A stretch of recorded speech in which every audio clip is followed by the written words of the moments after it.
Hello and welcome to my new video, How to Draw the Eiffel Tower, a simple step-by-step guide where I show you one way of drawing the Eiffel Tower using a black marker pen. To start this, I draw one side of the Eiffel Tower with a continuous line which starts to curve slightly as it comes down.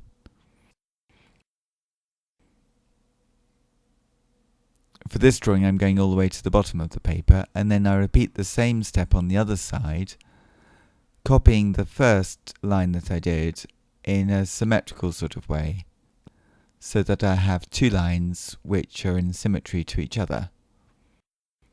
So that it's very wide at the bottom and quite narrow from about halfway up. And at that point I draw two lines going across for one of the platforms of the Eiffel Tower, and then one line slightly below it which has a larger gap, and then a line below that as well. So I have four lines. And then for the next platform area, slightly lower down, I draw another line, and this line can go slightly wider than the width of the Eiffel Tower. And then again I draw another line below the first line of this, and then a further line lower down as well.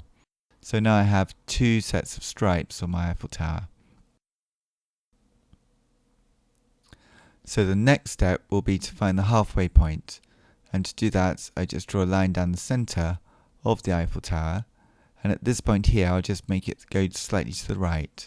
And then I continue it through, following along to the right. And then on the last part, it needs to be a more straighter line, going to a slightly stronger angle to the right. Then at this point here, I'm going to repeat that, going to the left this time, making sure the width on the left and the right is similar or the same. And then again, going as a straight line to the left. So that's the basic structure of the Eiffel Tower. And now I think it's time to draw the arch at the base of the Eiffel Tower, and that goes between these two lines that we've just drawn and touches the bottom of the horizontal lines. Next, I'll divide this section up with some more horizontal lines,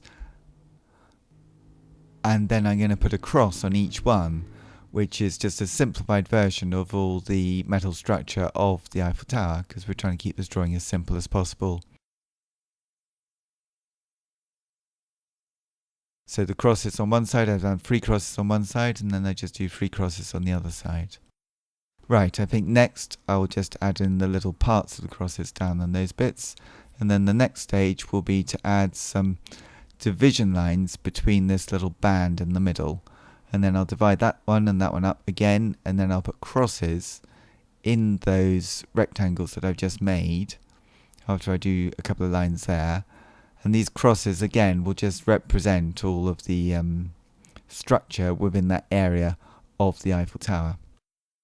Right, so the next stage is to divide up the taller, thinner part of the Eiffel Tower, which really does go quite high up, staying quite a thin area.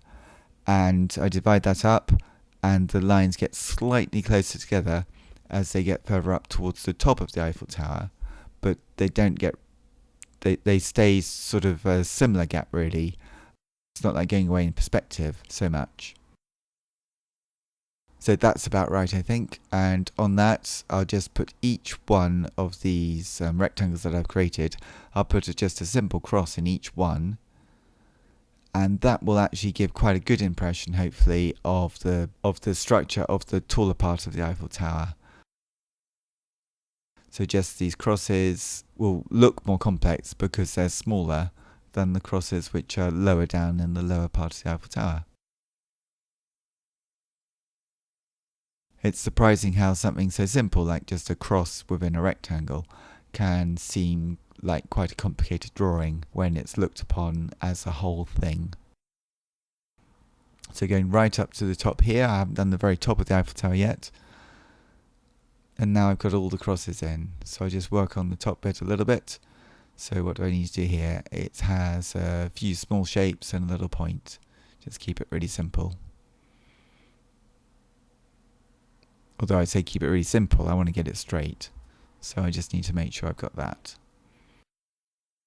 So the next thing is to work down in this lower section now, and I'll just work out how to divide these lines. So I'm going to put 2 lines or maybe 3 lines on each side. I just think 2 for this.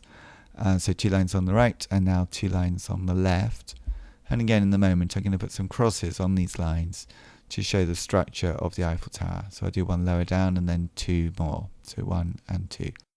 So that sort of makes 3 crosses on each side. So whatever you do on one side, it's good to do it the same on the other side. So it doesn't need to be precise, but whatever you do on one side, it's best to do on the other side. So that's the basic Eiffel Tower. And then I'm going to put another line here so the arch has a slight thickness to it. And then there's various decorations on the Eiffel Tower in ironwork, which I'm just going to simplify tremendously in this section here.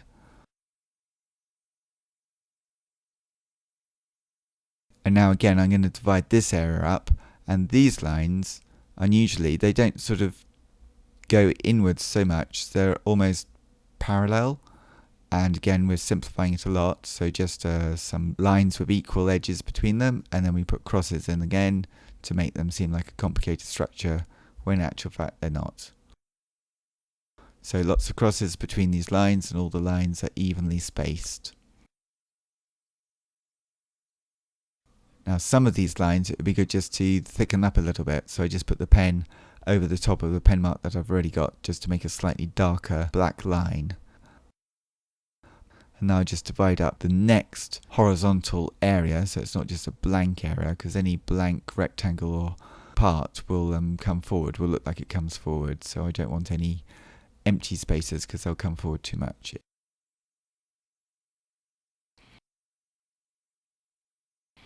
So the next stage here is just to make this platform seem a little bit darker, and now that's it. So the next step would be to do the other side, like the back of the Eiffel Tower. So when you're looking at one side of the Eiffel Tower straight on like we are, you're going to see a little bit of the other side of the Eiffel Tower through some of the structure and between some of the two holes in the structure.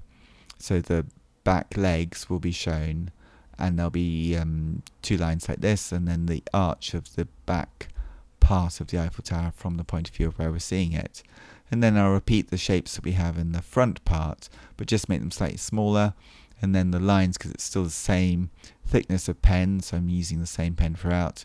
Because the lines will be closer together, it will look darker, and that darkness will be quite useful to make it seem different to the front of the Eiffel Tower.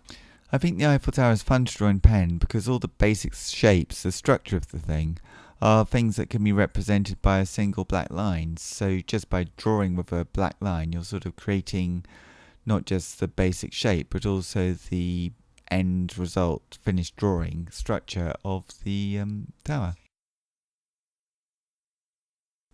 So here I can do some details in this area as well, and just add those, and some small little parts just along here. So again, I want to make some of these areas a little bit denser in the quality of the darkness of the lines. So I'm not shading, I'm just adding more lines, and that will make it darker. I don't think I'll shade this, put any tone in, but maybe later on I'll just get some water and just put a brush over it. Because it's a pen which isn't watertight, so if I just put some water on it a bit later on, that will give some indication of some of the tone, which would be quite useful. Now these crosses that we did earlier on, I think it would be better to put a line going through them, following the line of the structure of the Eiffel Tower, because that's what the actual tower has on it. Make this line here a little bit darker, that seems to make sense to me. So in your drawing, just look at any areas that should be a little bit darker at this stage, so maybe a few lines a little bit heavier. It's best not to go over the lines too many times, because otherwise it looks like a fuzzy drawing. If it doesn't go right with a pen, it's best just to do another drawing. So I think I'll add a little bit of water, and the water's gonna, like I think I mentioned a moment ago, is going to just push the pen and dilute the pen to make a shade. And I'm not really concerned if I get rid of a little bit of the drawing, but it will unify the image into a more tonal image. So doing this, I'll just, you need to work quite quickly, so I'll just push the brush down here. Again, it's just got water in it, and it's just picking up some of the pen and smudging it through. If it gets too blotchy, I can just get some kitchen paper and just dab it, so that I don't want pools of water in it, because it will not really work so well. The more I do of this, I think the more I have to do, because It looks a bit odd leaving some bits empty.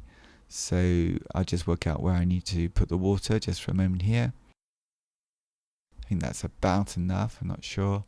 So next step, I think I'll just get some kitchen paper, screw it up a little bit and dab it. So you just press up and down rather than sideways, and that will just pick up some of the water so that I can control to some extent the sort of smudging and blurring that we have.